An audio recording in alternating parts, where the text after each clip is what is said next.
Good morning, students. In the series of Constitution Why and How, today we will be discussing about the second part of fundamental rights. Let us start, student. In last video, we have discussed about the meaning of fundamental right and how can we differentiate fundamental rights from the natural and legal rights. Today we will discuss about all fundamental rights which are provided by our Indian Constitution in article number 12 to 35. Article number 12 to 35. So students, actually यहाँ पे मैंने जो picture पेश किया है, even though इसमें articles तो mention नहीं है, लेकिन मैं आपको ब्रीफली एक बार बता देती हूँ कि कौन कौन से आर्टिकल में कौन कौन से राइट्स मिलते हैं. यहाँ आप देखेंगे first right which is right to equality, article 14 to 18. अब आप देखते जाएंगे इक्वालिटी बिफोर लॉ आर्टिकल 15, ये सारा आपको दिखेगा, ये सीरियल वाइज है. राइट टू फ्रीडम जो है वो आपको आर्टिकल नंबर 19 टू 22 तक मिलता है. Now we are moving on the third fundamental right which is right against exploitation. ये कॉन्स्टिट्यूशन में अगर अपन आर्टिकल देखें देन आर्टिकल नंबर 23, ये 23 and second is 24, 23 and 24. Now 25 to 28 ये आर्टिकल्स देखें तो आपको मिलेगा right to freedom of religion. तो 25 टू 28 आपको right to freedom of religion मिलेंगे. नाउ 29 एंड 30 ये आपको मिलेगा cultural and educational rights. And eventually ये है आर्टिकल नंबर 32. एक क्वेश्चन आपके माइंड में आया होगा कि यहाँ मैंने कहा कि कल्चरल राइट जो है वो आर्टिकल नंबर 29 एंड 30 हैं, और फिर यहाँ ये वाला मैंने कहा कि ये आर्टिकल 32 है, तो फिर आर्टिकल 31 कहाँ गया?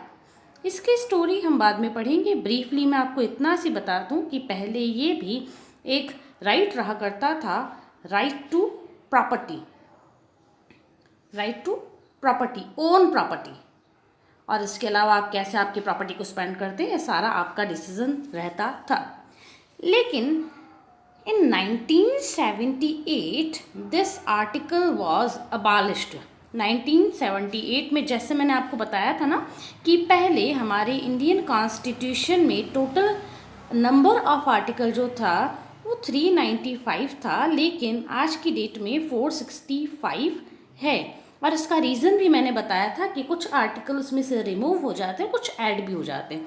तो जो रिमूव हुआ था उसमें से एक आर्टिकल है article number 31 which was a fundamental right before 1978, right to own property, या फिर अपन प्रॉपर्टी राइट जिसको कह सकते हैं, प्रॉपर्टी राइट्स. अब प्रॉपर्टी राइट्स में भी बहुत सारे राइट्स थे, जो थे वो हम लोग बाद में डिस्कस करेंगे, लेकिन हाँ अभी आपके लिए एक ब्रीफ इंट्रोडक्शन ये इनफ है. So we are going to start from the first right which is right to equality.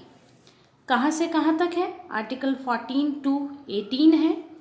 Article 14 start करूँ इससे पहले मैं आपको वापस रिवाइज करा दूँ. फंडामेंटल राइट का राइट जो मेंशन कर रखे हैं वो आपके इंडियन कॉन्स्टिट्यूशन के चैप्टर 3 या फिर जिसको आप पार्ट 3 कह सकते हैं उसमें मेंशन्ड है. ये आर्टिकल नंबर 12 टू 35 तक पूरा चैप्टर चलता है. कंटिन्यू करते हैं. 12 में डेफिनेशन दे रखी है ऑफ स्टेट, ठीक है. 13 में डेफिनेशन दे रखी है ऑफ लॉ. ये 12 एंड 13 हो गए, और 14 से स्टार्ट होते हैं आपके fundamental rights. First fundamental right is 14 to 18 की जहाँ हम लोगों ने बात की, तो यहाँ 14 article number 14 is equal to equality before law और equal protection of laws. Equality before law और equal protection of laws, what does it mean? Students, बहुत ब्रीफली अगर मैं आपको बताऊं तो उसका मतलब यही है दैट ऑल पीपल और all everyone is equal before law. इसका मतलब ये है कि कानून के आँखों पे पट्टी बंधी हुई है और उसके हाथ में जो एक वे टूल है उसमें सब इक्वल हैं। इसको हम लोग यूँ समझ सकते हैं that there will be just one law and this law will be implement equally on all। एक लॉ होगा और वही एक लॉ सब पर इक्वली इम्प्लीमेंट होगा। दैट मीन्स एक लॉ होगा, चाहे आप प्रेसिडेंट हैं तो भी आपके लिए यही लॉ है, मैं एक फार्मर हूँ मेरे लिए वही लॉ रहेगा, चाहे आप अंबानी अडानी टाटा बिरला कोई इंडस्ट्रियलिस्ट हैं सबके लिए एक लॉ रहेगा। There will be no variety of law for the all sections of our society, सबके लिए एक लॉ, पहली बात। एंड इक्वालिटी बिफोर लॉ, इसका मतलब भी ये है कि अगर किसी ने कोई क्राइम किया है, just an example, Salman Khan ने क्राइम किया था, बहुत बड़ी पर्सनालिटी है, आप सबको मालूम है, लेकिन उनको भी वही पनिशमेंट मिला जो पनिशमेंट अगर वो क्राइम कोई एक जनरल कॉमन मैन करता तो उनको भी वही पनिशमेंट मिलता। ये क्या है? ये इक्वल प्रोटेक्शन ऑफ लॉ है कि कानून सबके लिए सेम रहेगा। अगर एक प्राइम मिनिस्टर ने किसी का मर्डर किया है और रजनी ने किसी का मर्डर किया है, अगर दोनों के मर्डर करने की कंडीशंस सेम हैं तो दोनों को मिलने वाला पनिशमेंट भी सेम होगा। There will be no variety of punishment. ऐसा नहीं कि अब कोई प्राइम मिनिस्टर है इसलिए प्राइम मिनिस्टर को पनिशमेंट नहीं मिलेगा और रजनी क्योंकि कॉमन मैन है इसलिए रजनी को पनिशमेंट मिलेगा, ऐसा नहीं रहेगा। इक्वल क्राइम करने पर, इक्वल सिचुएशंस होने पर मिलने वाला पनिशमेंट भी इक्वल होगा।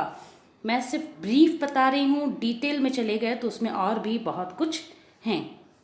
आपने डाइसी सुने होंगे, नहीं सुने होंगे, जो स्टूडेंट्स कंपटीशन की तैयारी के लिए ये वीडियो देख रहे हैं उनके लिए ऐसा छोटा बच्चों जैसा सवाल नहीं आने वाला है। उनके लिए इस आर्टिकल से रिलेटेड, आर्टिकल 14 से रिलेटेड जो क्वेश्चन बन सकता है दैट विल बी आर्टिकल 14 को लेकर इक्वालिटी बिफोर लॉ के लिए किसने कुछ एफर्ट्स किए हैं। ठीक है, तो इसके लिए जो एफर्ट्स, जो ये जो कंसेप्ट है, ये कंसेप्ट अगर अपन मॉडर्न सोसाइटी में देखें तो वो दिया है डाइसी ने।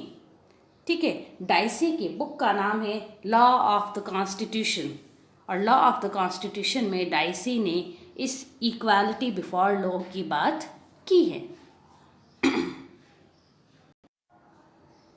Students, second article 15 is prohibition of discrimination on the ground of religion, race, caste, sex or place of birth। किसी भी बेस पर, ब्रीफली बता दूँ तो किसी भी बेसिस पर कोई भी न तो गवर्नमेंट डिस्क्रिमिनेट करेगी और ना ही इंडिविजुअल्स एक दूसरे के साथ डिस्क्रिमिनेट कर सकते हैं on the ground of religion, race, caste, sex, place of birth. इस किसी भी बेस पर न गवर्नमेंट किसी के साथ कोई डिस्क्रिमिनेशन करेगी और ना ही हम लोग इंडिविजुअल टू इंडिविजुअल किसी तरह का कोई डिस्क्रिमिनेशन होता है और ना होना चाहिए। अगर कोई भी ऐसा डिस्क्रिमिनेशन करता है तो स्टूडेंट्स, वापस मैं आपको बता दूं, अगर कोई भी इन सारे के सारे फंडामेंटल राइट्स का, these 5 fundamental rights, in 5 fundamental rights का वायलेशन करता है, देन आर्टिकल 32 ये प्रोविज़न करता है कि आप डायरेक्ट सुप्रीम कोर्ट जा सकते हो अंडर आर्टिकल 32। अगर आप चाहो कि आपको हाई कोर्ट जाना है then you can go to high court also, लेकिन हाई कोर्ट जब आप जाते हैं तो इसके लिए आर्टिकल लगता है 226। ठीक है, इसमें आप हाई कोर्ट भी जा सकते हो। हाई कोर्ट को भी एम्पावर किया है कि वो भी लोगों के फंडामेंटल राइट्स के वायलेशन की कंडीशन में हियरिंग करें। Now the 14 equality, 15 prohibition of discrimination, article 16 it is article 16 movie भी आई थी, खैर आप लोगों को याद होगा ही। Equality of opportunity in public employment, public employment में इक्वालिटी होगी, इक्वल ट्रीटमेंट मिलेगा। इक्वल ट्रीटमेंट मिलेगा का मतलब ये है कि मैं एक फीमेल ब्राह्मण हूँ और पर्सन बी भी एक फीमेल ब्राह्मण हैं, दोनों की सिचुएशंस जो हैं, सोशो इकोनॉमिक सिचुएशन अगर सेम है तो इस कंडीशन में जिस जॉब के लिए हम लोग अप्लाई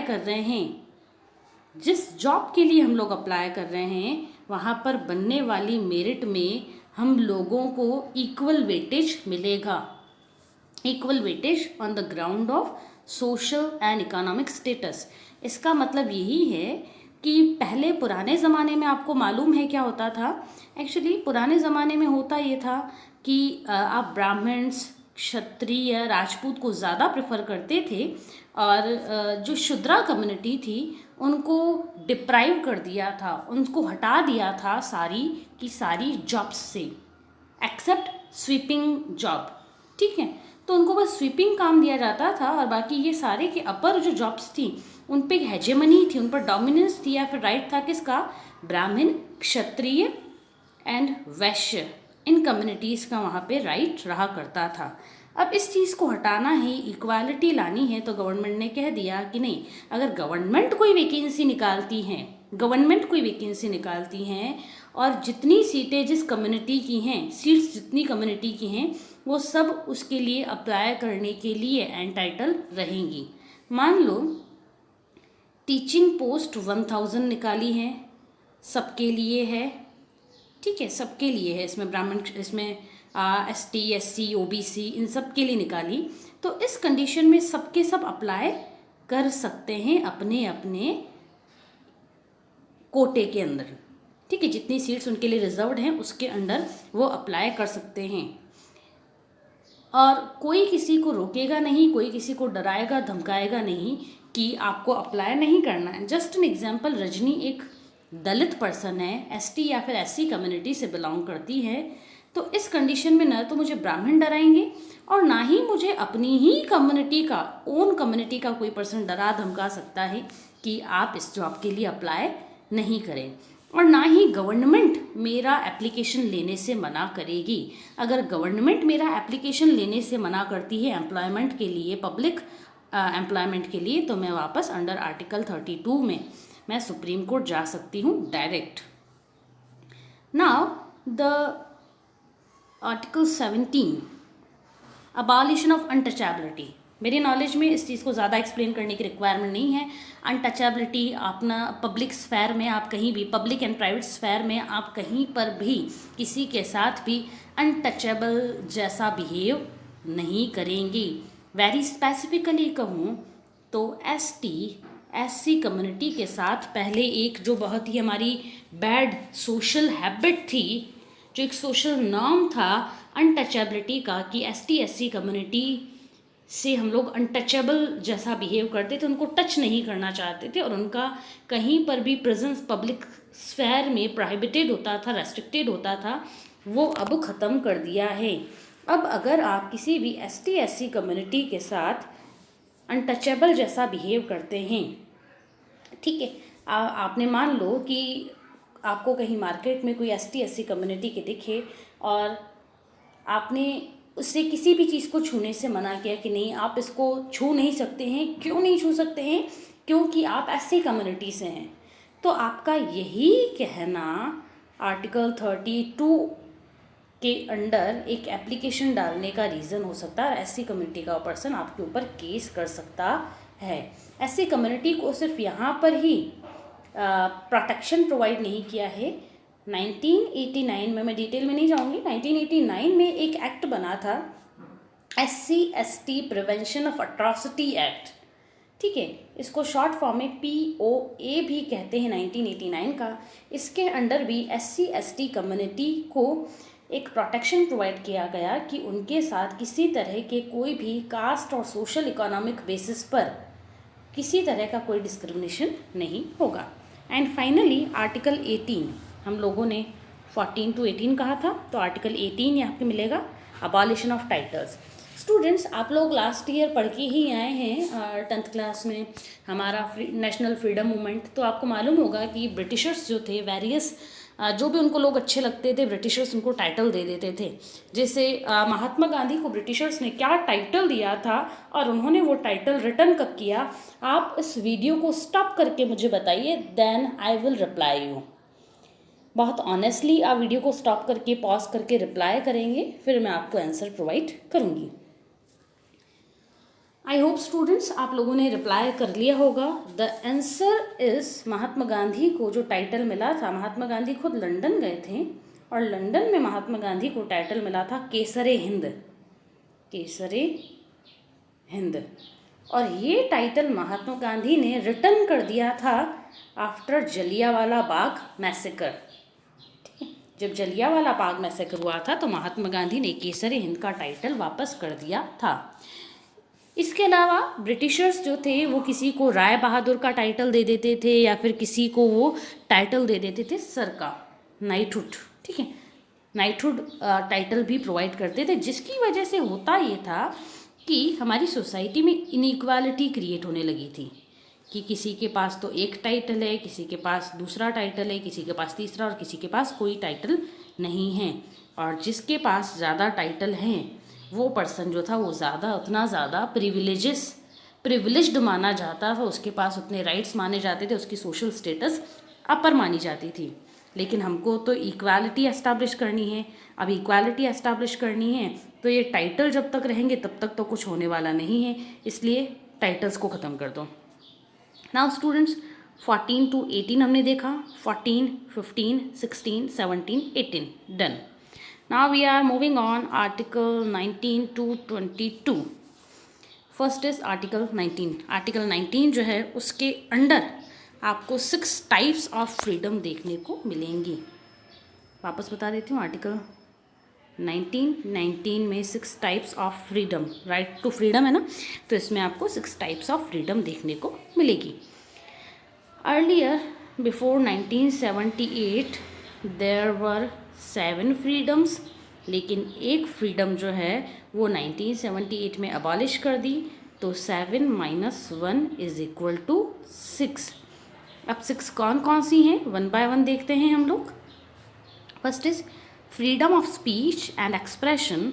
सबसे पहले आपको बोलने की आज़ादी है, और जो बोल नहीं सकते हैं उनको अपने थॉट्स किसी भी तरह से बोल नहीं सकते। इनका मतलब ये नहीं है कि ठीक है आई एम डिफरेंट इसलिए मैं बोल नहीं पा रही हूँ, नहीं।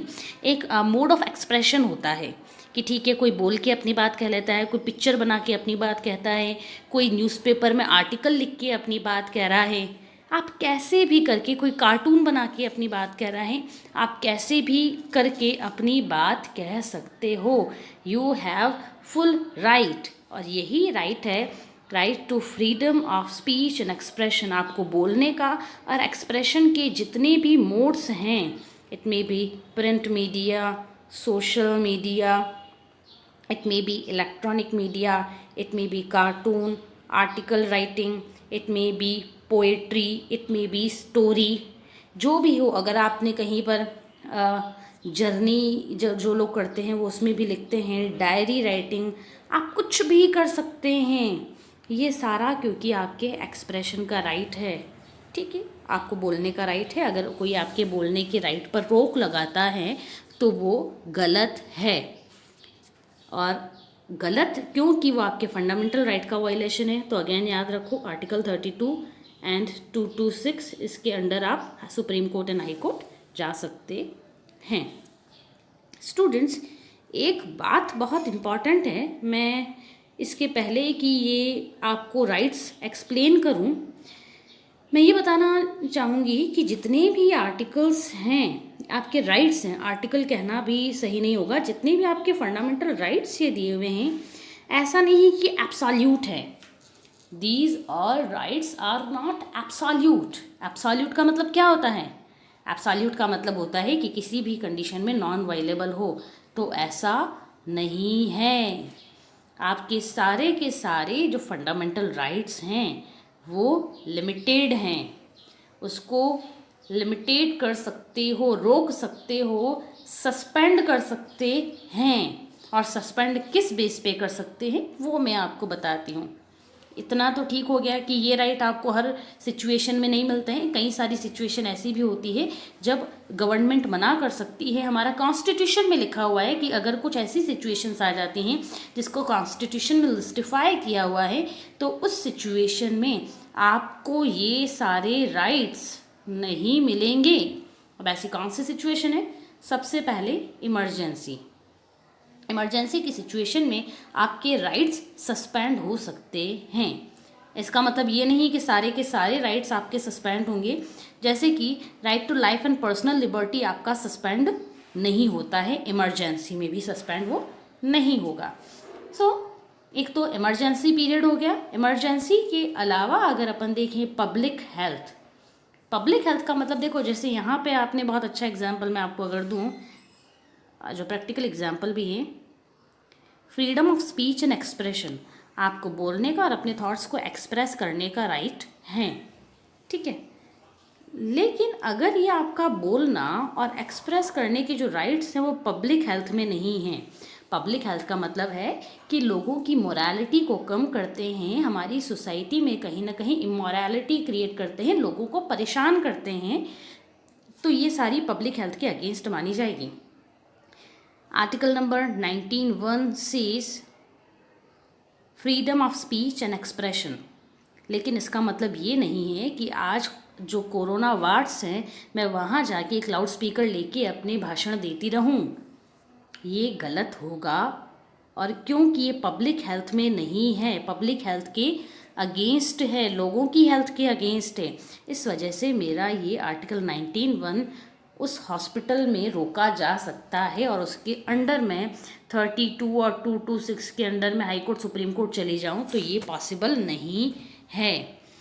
दूसरा हम लोगों ने बात की freedom of speech and expression. आपने freedom of speech and expression तो है, लेकिन आप अगर ये कहते हैं खड़े होके पब्लिक स्फेयर में या फिर प्राइवेटली भी आप ऐसा मैसेज सर्कुलेट करते हैं, भारत तेरे टुकड़े होंगे, इस तरह की अगर आप एंटी नेशन कोई एक्टिविटी करते हैं, एंटी नेशन एक्टिविटी, तो क्योंकि आपकी ये स्पीच एंटी नेशन है, लोगों को भड़काने वाली है, दंगा भड़क सकता है, राइट्स हो सकते हैं, लोग मर सकते हैं, मार सकते हैं, मर भी सकते हैं, मार भी सकते हैं, ऐसी अगर आप स्पीच देते हैं तो सॉरी, कॉन्स्टिट्यूशन आपकी स्पीच को लिमिटाइज कर सकता है, प्रोहिबिट कर सकता है, रेस्ट्रिक्ट कर सकता है और आपको जेल में भी डाल सकता है अंडर सेडिशन लॉ। एक लॉ बना हुआ भाइयों, सेडिशन लॉ। गवर्नमेंट को लगता है अगर कि आपने एंटी नेशन कोई बात कही है जिसकी वजह से लोग मरने और मारने पर उतर आए हैं,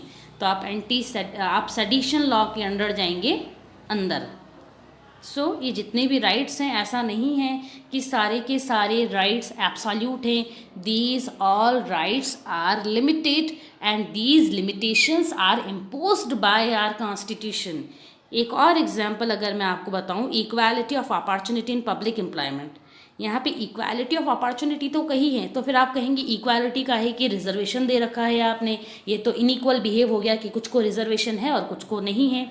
तो दिस आर्टिकल इज आर्टिकल 16 और इसके बारे में आर्टिकल 16(4) कहता है कि अगर किसी भी सेक्शन ऑफ आवर सोसाइटी को, किसी भी कम्युनिटी को अगर इम्प्रॉपर रिप्रेजेंटेशन मिला है, कोई सेक्शन ऑफ आवर सोसाइटी को अगर जॉब नहीं मिली है, इसको कहते हैं इम्प्रॉपर रिप्रेजेंटेशन।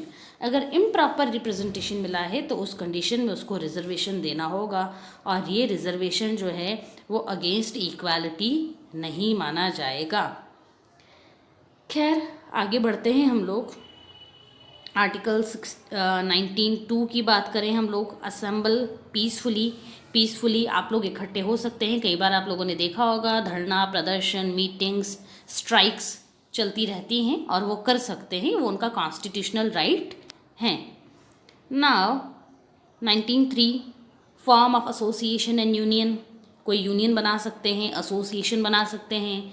कई स्टूडेंट्स ऐसे भी होंगे जिनके पेरेंट्स जो होंगे डिस्ट्रिक्ट गार्जियन और पेरेंट यूनियन के मेंबर होंगे। किसी के पेरेंट उनके अपने अगर कोई रेलवे में है तो रेलवे यूनियन के होंगे, किसी के पेरेंट अगर डॉक्टर हैं तो वो डॉक्टर यूनियन के मेंबर हो सकते हैं। अगर कोई इवन ऑटो रिक्शा भी चलाते हैं तो उनका भी अपना एक यूनियन होता है और वो यूनियन बनाने की उनको पूरी की पूरी फ्रीडम रहती है। राइट टू फ्रीडम है यूनियन बनाने की। 19(4) says about move freely through out the territory of India. Indian territory में आप थ्रू आउट कहीं भी घूम सकते हैं। आप चाहो मध्य प्रदेश जाओ, गुजरात जाओ, अभी कोरोना टाइम पे नहीं, लेकिन हाँ आप जो जनरल टाइम होता है उसमें आप एमपी, गुजरात, कहीं पर भी ऑल ओवर इंडिया जा सकते हैं। इसके लिए आपको किसी की प्री परमिशन की रिक्वायरमेंट नहीं है। लेकिन हाँ, as I told you earlier that these all rights are not absolute, ये एब्सोल्यूट नहीं हैं। इस वजह से इंडिया में आज भी कई ऐसे स्टेट्स हैं जहाँ पे अगर आपको जाना है तो आपको परमिशन लेना पड़ेगा, और ये परमिशन में आपको बताना पड़ेगा कि आप कहाँ जा रहे हैं, कहाँ से आ रहे हैं, क्यों जा रहे हैं, कब तक रहेंगे, कौन सी जगह रहेंगे। और जैसे ही आपने उस जगह से बाहर निकलने की कोशिश की कि चलो थोड़ी और बाहर घूमने चलते हैं, तो आपको वहाँ पे पकड़ लिया जाएगा।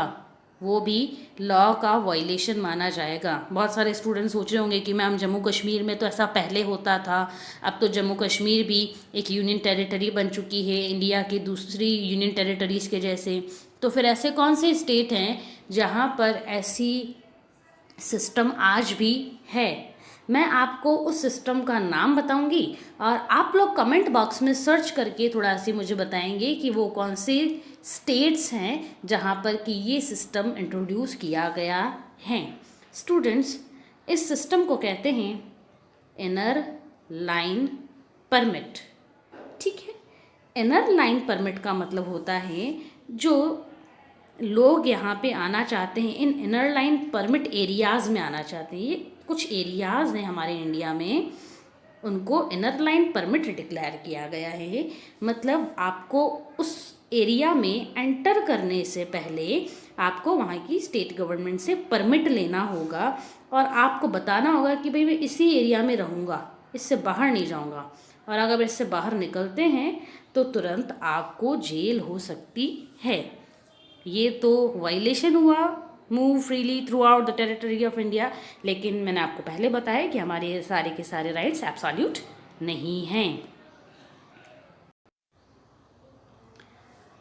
Now 1905 reside and settle in any part of India। आप रह सकते हैं, सेटल हो सकते हैं in any part of India. यहाँ से आप गुजरात माइग्रेट करके वहाँ रहना चाहते हैं, गुजरात की गवर्नमेंट आपको मना नहीं करेगी कि नहीं हम आपको यहाँ रहने नहीं देंगे या फिर यहाँ सेटल होने नहीं देंगे। पूरे नेशन में वन नेशन वन लॉ हमारे यहाँ पे है सेटलमेंट का, और आप किसी भी एरिया में जाएं, किसी भी स्टेट में जाएं, वहाँ पर आपको सेटल होने का राइट है। लेकिन वापस यहाँ पे कुछ एक्सेप्शंस हैं। एक्सेप्शंस क्या क्या हैं? आप चाहें कि आप उस इनर लाइन परमिट एरिया में जाएं, आपको मना कर दिया जाएगा, आपको रहने ही नहीं दिया जाएगा वहाँ पर। एक्चुअली जो इनर लाइन परमिट है ना, ये ब्रिटिशर्स ने इंट्रोड्यूस किया था। कुछ स्टेट के जो नेचुरल हैबिटेंट्स हैं, जो इंडिजिनस लोग हैं, उनके खुद के कंजर्वेशन के लिए कि उनको कोई डिस्टर्ब ना करे और उनका कल्चर अपना बना रहे। आप किसी ट्राइबल एरिया में जाके सेटल नहीं हो सकते हैं। ठीक है, ये दोनों एक्सेप्शंस हैं। आप ट्राइबल एरिया में जाके सेटल नहीं हो सकते हैं, प्लस आप इनर लाइन परमिट एरिया में जाकर भी सेटल नहीं हो सकते हैं। अगर आप लोग आज भीलवाड़ा में हैं तो आप डूंगरपुर और बांसवाड़ा और कुछ रीजन, जो डूंगरपुर बांसवाड़ा पूरा नहीं लेकिन हाँ उसका जो रीजन ट्राइबल डिक्लेयर्ड है, आप वहाँ पे जाके सेटल नहीं हो सकते हैं। ये है exception of article 19(5) of our Indian constitution. Now we are moving on article 9(6). Article 9(6) में क्या मेंशन है? Practice any profession or to carry on any occupation, trade or business. ये आर्टिकल 19(6) कह रहा है आपका 19 सबसेक्शन 6 कि आप किसी भी तरह का कोई भी प्रोफेशन मतलब काम कर सकते हैं और किसी भी तरह का कोई ऑक्यूपेशन, ट्रेड और बिजनेस कर सकते हैं। आपको इसकी फ्रीडम है। लेकिन वापस यहाँ पे एक एक्सेप्शन है। एक्सेप्शन क्या है? Practice any profession. अब इस कंडीशन में मैं कहूँ कि मैं तो इलीगल वर्क करूँगी, गवर्नमेंट ने जिसको बैन कर रखा है मैं वो भी काम करूँगी। गवर्नमेंट ने जहाँ पे बैन कर रखा है कि यहाँ कोई माइनिंग नहीं करेगा, मैं वो भी करूँगी। गवर्नमेंट ने आज की डेट पे बैन कर रखा है कि गुटखा और इस तरह की चीज़ें जो हैं वो नहीं चलेंगी, मैं वो भी करूँगी। अगर मैं किसी तरह का भी इलीगल वर्क करती हूँ जो चरस, गांजा, हीरोइन, कोकीन और इस तरह की चीज़ें, मैं इनकी भी अगर बिज़नेस करना चाहूँ तो इसकी मुझे परमिशन नहीं होगी। ये यहाँ पर जो भी आर्टिकल 9(6) आपको जो परमिशन दे रहा है ना, वो सारे लीगल वर्क की परमिशन है कि प्रैक्टिस एनी प्रोफेशन। तो एनी प्रोफेशन में सिर्फ लीगल प्रोफेशन आता है, आप इलीगल प्रोफेशन नहीं कर सकते हैं। Now students we are moving on, क्योंकि ये 19 to 22 है तो 19 तो हमारा हो गया। हाँ, एक चीज़ जो आपको बतानी है, मैंने आपको कहा कि अर्लियर दीज वर 7 फ्रीडम्स। तो ये जो 7th फ्रीडम थी ना, ये 7th फ्रीडम थी आपकी राइट टू प्रॉपर्टी। अब प्रॉपर्टी राइट आपके पास था कि आपको प्रॉपर्टी ओन करनी है, प्रॉपर्टी रखनी है अपने पास, रखो। इसको खर्च कैसे करना है वो आपकी मर्जी, इसको आपको इसको सेविंग करनी है, किसी को आपको डोनेट करना है, सब कुछ आपकी मर्जी है। ये आर्टिकल 19 सब सेक्शन 7 था। लेकिन 1978 में इस आर्टिकल 19 सब सेक्शन 7 को हटा दिया तो जो आपकी 7th फ्रीडम थी ये भी हट गई, और 7th फ्रीडम हट गई तो आज की डेट में आपकी 6 फ्रीडम्स रह गई हैं। Now we are moving on article 20 of Indian constitution. 20 क्या कहता है? Protection in respect of conviction for offences. यहाँ पे आपको कन्विक्शन से प्रोटेक्शन प्रोवाइड करता है। एक्चुअली स्टूडेंट्स, आपने कई बार कोई मूवीज़ देखी होंगी, कोई ऐसे सीरियल्स या फिर क्राइम पेट्रोल, ऐसे कुछ आपने स्टोरीज़ वगैरह पढ़ी सुनी होंगी, जहाँ पे ऐसा प्रोजेक्ट किया जाता है कि कई बार हमारा जो सिस्टम है, हमारी जो पुलिस है, वही एक इनोसेंट पर्सन को डरा धमकाकर, उसको टॉर्चर करवाकर, जो क्राइम उसने किया ही नहीं है वो भी उससे एक्सेप्ट करवा लेती है। और ये जो इनोसेंट पर्सन है वो डेली के टॉर्चर से परेशान होकर, जॉली LLB आप जरूर देखें, ठीक है। तो वो जो इनोसेंट पर्सन है, उसने जब कुछ काम किया भी नहीं है लेकिन फिर भी उसको इतना ज़्यादा टॉर्चर किया जाता है कि वो उस टॉर्चर से परेशान होकर जो क्राइम उसने नहीं किया वो उसको एक्सेप्ट कर लेता है। और इस कंडीशन में कई बार होता ये है कि उस इनोसेंट पर्सन को पनिशमेंट मिल जाती, हार्ड पनिशमेंट मिल जाती है। इस तरह ये क्या हुआ? ये जस्टिस है, इनजस्ट है? दिस इज इनजस्ट, ये तो न्याय नहीं हुआ। लेकिन हमारे यहाँ पे तो जस्टिस देना चाहिए। इस वजह से हमारे कॉन्स्टिट्यूशन मेकर्स को मालूम था कि ऐसी सिचुएशंस बन सकती हैं। इस वजह से उन्होंने किया ये कि आज की डेट में अगर कोई पर्सन जिसको आप मान रहे हैं कि ही और शी इज़ अक्यूज्ड, वो गिरफ्तार हुआ है मौका वारदात से, तो जहाँ मौका वारदात से वो गिरफ्तार हुआ है, पर्सन अरेस्ट हुआ है, वो खुद कहता है कि हाँ मैंने क्राइम कमिट किया है, वो खुद कह रहा है कि मैंने क्राइम कमिट किया है, फिर भी हमारी कोर्ट उसको नहीं मानेगी, डिनाई कर देगी कि नहीं, प्रूफ चाहिए, वी नीड प्रूफ। और जब तक वो प्रूव नहीं होता तब तक भले क्रिमिनल चिल्ला चिल्ला के कह दे कि हाँ मैंने ये काम किया है, लेकिन फिर भी अगर उसके अगेंस्ट कोई प्रूफ नहीं मिलता है तो वो कन्विक्ट नहीं हो पाएगा। कन्विक्शन से वो प्रोटेक्शन उसको मिलेगा, पहली बात। दूसरी बात स्टूडेंट्स ये हैं कि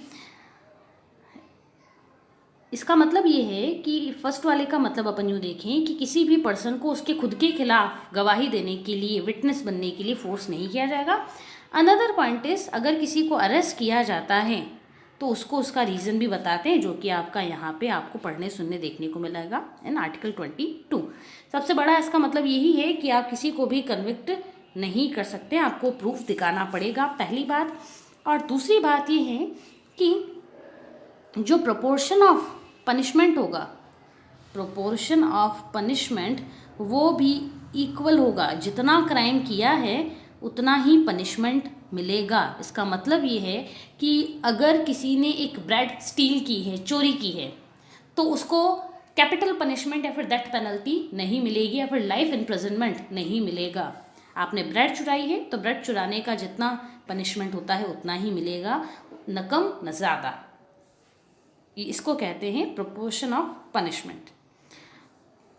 now article this was 19, this was 20 and this is article 21, very famous important article of our constitution, जो कि किसी भी कंडीशन में किसी भी कंडीशन मतलब किसी भी कंडीशन में सस्पेंडेबल नहीं है, कहीं सस्पेंड नहीं हो सकता है। ये क्या है? Right to life and personal liberty. सबसे पहले आपको जीने का हक है, आपको कोई मारेगा नहीं, आपको चोट नहीं पहुंचाएगा, आपका मर्डर नहीं करेगा, आपको पत्थर नहीं मारेगा, आपको किसी भी तरह से फिजिकली, वर्बली, मेंटली वो परेशान नहीं करेगा। पहली बात, ये आपकी लाइफ है, पर्सनल लिबर्टी।